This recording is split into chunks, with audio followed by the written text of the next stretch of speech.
Okay, we're looking at past perfect and past perfect progressive.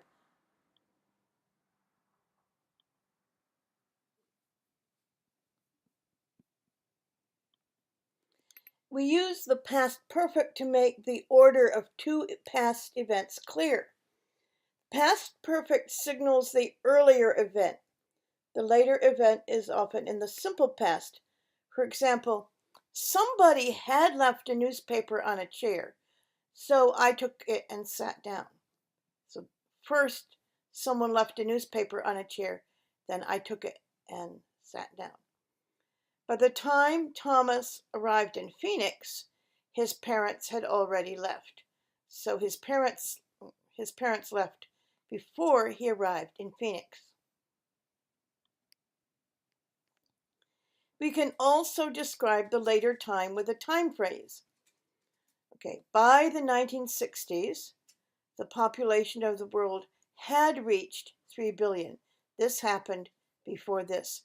Another way to say that is the population of the world reached 3 billion before the 1960s.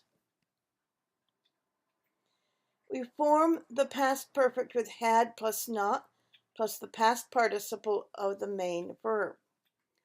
Past participle often ends with ed or en.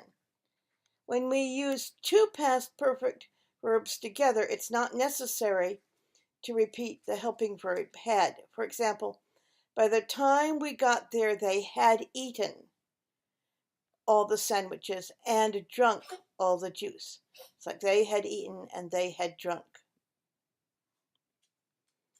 Okay, the past perfect and the past perfect progressive. We often use the past perfect in sentences with because, as though, or when. The past perfect signals which past event happened first. For example, she was angry because he had forgotten to call. This happened before this. He looked as though he'd hardly slept at all. This is had here. And he had hardly slept before he looked like tired. When I met him, he hadn't graduated from college yet. So this had not happened before I met him. The words before and after make the order of events clear. We can use the simple past after these words. The past perfect is not necessary. I met him before he graduated from college. Okay. I met him after he graduated from college. You could also say, I met him after he had graduated from college.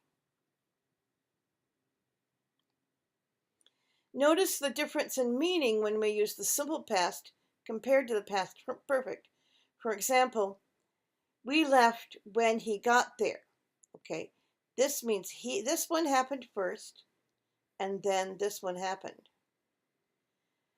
But when I say we'd left, we had left when he got there. That means this happened first, and this happened first. This happened second. That's very confusing. Here, this happened first, this happened second. Here, this happened first, and this happened second. Okay, past perfect and the past perfect progressive. We can use the past perfect progressive instead of the past perfect to emphasize that an earlier activity was going on or repeated. For example, he was sure that someone had used his computer. Okay, means someone had used his computer at least one time. But if I say he was sure that someone had been using his computer, this means someone had used his computer repeatedly or for an ongoing period of time, for a long period of time. And we form the past perfect progressive with had plus not plus been, and then the ing form of the verb.